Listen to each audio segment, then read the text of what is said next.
Hello दोस्तों, कैसे हैं आप सभी। चलिए आज आपके लिए शुरू होता है आपका एक नया सब्जेक्ट साइंस। क्लास 10th का साइंस है और सभी बच्चों से रिक्वेस्ट है कि आप लोग अपनी अपनी छुट्टी को अब ख़त्म करते हुए अपने स्टडी पे फोकस करेंगे।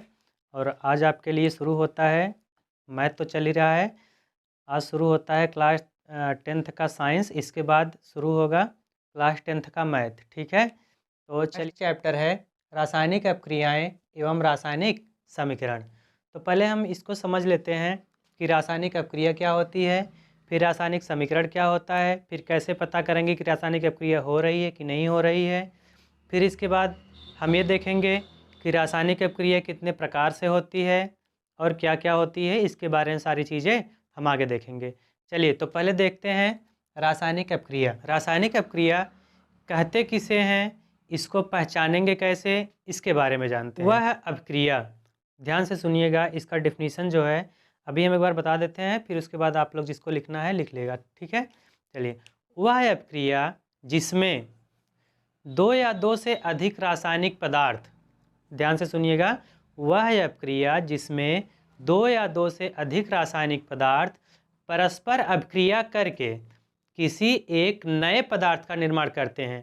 ऐसा नहीं है कि जो तत्व इधर हैं वो तत्व आपस में संयोग करें फिर से वही तत्व आपस में फिर बन जाए, तो यह रासायनिक अपक्रिया नहीं कहलाएगी। जब दो तत्व संयोग करें तो एक नए तत्व का निर्माण होना चाहिए। ठीक है, अर्थात वह रासायनिक अपक्रिया जिसमें दो या दो से अधिक रासायनिक तत्व परस्पर संयोग करके एक नए पदार्थ का निर्माण करते हैं, उसे ही क्या कहते हैं, रासायनिक अपक्रिया कहते हैं। जैसे देखिए, जैसे हाइड्रोजन और ऑक्सीजन, हाइड्रोजन और ऑक्सीजन मिलके क्या बनता है, जल बनता है, अर्थात पानी बनता है। अब यहाँ पे देखिए आप लोग, हाइड्रोजन क्या है, एक रासायनिक तत्व है, ऑक्सीजन भी एक रासायनिक तत्व है, और जब दोनों का संयोग होता है, एक निश्चित अनुपात में मिलाए जाते हैं, तो किसका निर्माण होता है, जल का, अर्थात पानी का। ये समझ में आ रहा है रासायनिक अपक्रिया। अर्थात देखिए, वह अपक्रिया जिसमें दो या दो से अधिक रासायनिक तत्व परस्पर संयोग करके एक नए पदार्थ का निर्माण करते हैं, तो हम उसे रासायनिक अपक्रिया कहते हैं। सिंपल सा है। इसके बाद रासायनिक समीकरण जो है इसको देखेंगे। रासायनिक अपक्रिया, ये तो देखिए तो तत्व हो गया, ठीक है, तत्व का नाम हमने इसको मतलब इसके नाम को हमने हिंदी में लिखा है और इसके प्रतीक चिन्ह को अभी नहीं लिखा है। तो यही चीज़ें, यही अपक्रियाएं अगर हम इन तत्वों को प्रतीकों से व्यक्त कर दें, ठीक है, जैसे हाइड्रोजन है, ऑक्सीजन, अगर हम अपक्रिया करा दें, ठीक है, जब यही तत्व को हम इसके रासायनिक प्रतीकों द्वारा व्यक्त कर दें, तब इसे रासायनिक समीकरण कहते हैं। समझ में आ रहा है? फिर से सुनिएगा, जब दो या दो से अधिक रासायनिक तत्व परस्पर संयोग करके एक नए पदार्थ का निर्माण करते हैं, तब उसे रासायनिक अपक्रिया कहते हैं।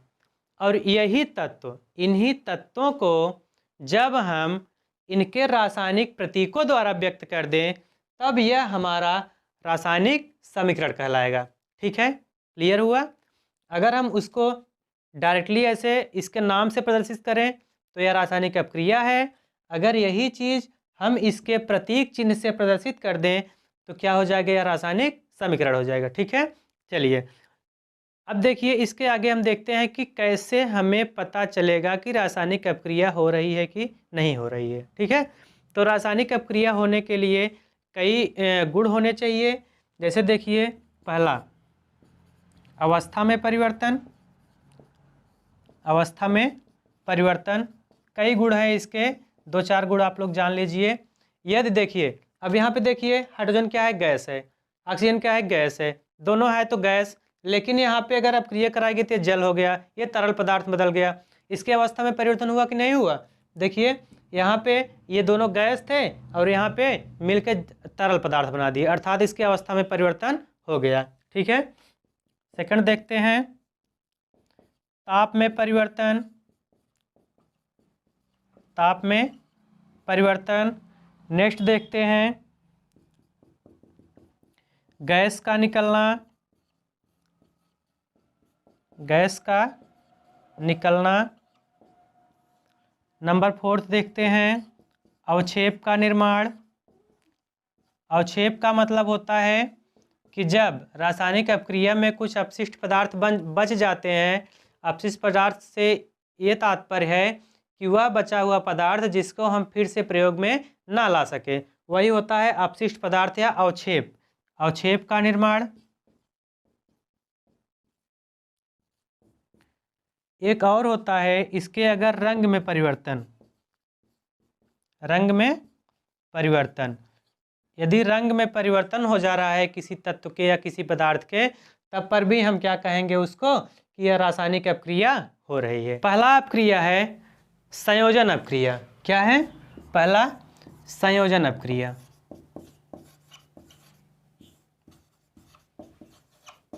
संयोजन अपक्रिया। संयोजन अपक्रिया क्या है? नाम से यह स्पष्ट है। देखिए संयोजन अपक्रिया। संयोजन अपक्रिया वह अपक्रिया है जिसमें दो या दो से अधिक तत्व परस्पर संयोग करके एक एकल पदार्थ या एकल नए पदार्थ का निर्माण करते हैं, उसे ही क्या कहते हैं? संयोजन अपक्रिया। अर्थात ये समझिए कि दो तत्व को जब आपस में मिलकर किसी एक नए पदार्थ का निर्माण करें या तो उसे क्या कहते हैं? संयोजन अपक्रिया। अर्थात इसमें दो तत्व आपस में जुड़ते हैं। जब दो तत्व आपस में जुड़ते हैं तो उसे संयोजन अपक्रिया कहते हैं। सेकंड देखते हैं वियोजन अपक्रिया। वियोजन अभिक्रिया। देखिए वियोजन अपक्रिया क्या है?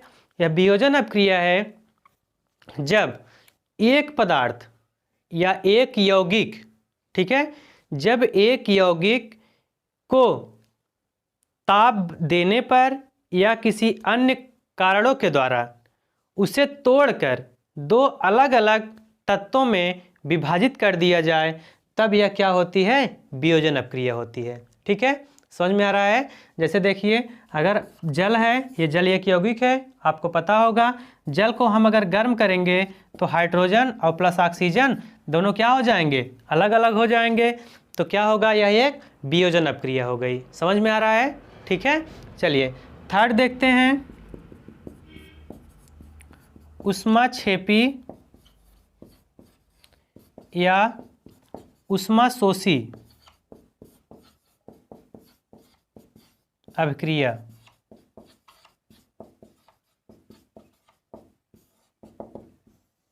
ऊष्माक्षेपी या ऊष्माशोषी अपक्रिया। ठीक है, चलिए ऊष्माक्षेपी क्या है? अब देखिए वह रासायनिक अपक्रिया जिसको कराने पर या जिस रासायनिक अपक्रिया में ऊष्मा उत्सर्जित होती है, ध्यान से समझिएगा, क्या होती है? ऊष्मा उत्सर्जित होती है, अर्थात ऊष्मा बाहर निकलती है। जैसे आप अभी कोयले को जलाएंगे ऑक्सीजन के साथ तो ऊष्मा निकलेगी कि नहीं? निकलेगी ना। तो अगर ऊष्मा बाहर निकल रही है तब यह क्या होगी? ऊष्माक्षेपी अपक्रिया होगी। ठीक इसी का विपरीत है ऊष्माशोषी अपक्रिया, अर्थात वह रासायनिक अपक्रिया जिसमें ऊष्मा का अवशोषण होता है, अर्थात उसमें ऊष्मा नष्ट की जाती है, वह क्या होती है? ऊष्माशोषी अपक्रिया होती है। ठीक है, चलिए क्या क्या हो गया? संयोजन अपक्रिया, वियोजन अपक्रिया, ऊष्माक्षेपी या ऊष्माशोषी अपक्रिया। ठीक है, तीनों चीज़ें समझ में आई। एक बार फिर से रिपीट कर देते हैं। संयोजन अपक्रिया वह अपक्रिया जिसमें दो या दो से अधिक पदार्थ परस्पर संयोग करके एक नए पदार्थ का निर्माण करते हैं। अर्थात यह समझ लीजिए जब दो पदार्थों का आपस में संयोग होता है तो उसे संयोजन अपक्रिया कहते हैं। इसी का विपरीत है वियोजन अपक्रिया, जब एक यौगिक दो छोटे छोटे तत्वों में टूट जाता है तो उसे वियोजन अपक्रिया कहते हैं। ठीक है, ऊष्माक्षेपी या ऊष्माशोषी अपक्रिया। ऊष्माक्षेपी अपक्रिया क्या है? वह रासायनिक अपक्रिया जिसमें ऊष्मा का उत्सर्जन होता है, अर्थात ऊष्मा बाहर निकलती है, उसे ऊष्माक्षेपी अपक्रिया कहते हैं। ठीक इसी का उल्टा है वह रासायनिक अपक्रिया जिसमें ऊष्मा का अवशोषण होता है, अर्थात ऊष्मा नष्ट की जाती है, उसे ऊष्माशोषी अपक्रिया कहते हैं। ठीक है, समझ में आया? ठीक है, इतना आप लोग नोट्स बना लीजिए। इसके बाद जो अगली अपक्रिया है ऑक्सीकरण, अपचयन और रेडॉक्स अपक्रिया, तीनों अपक्रियाएं आपको नेक्स्ट टॉपिक में पढ़ाई जाएंगी नेक्स्ट क्लास में। ठीक है, चलिए, थैंक यू, दैट्स ऑल।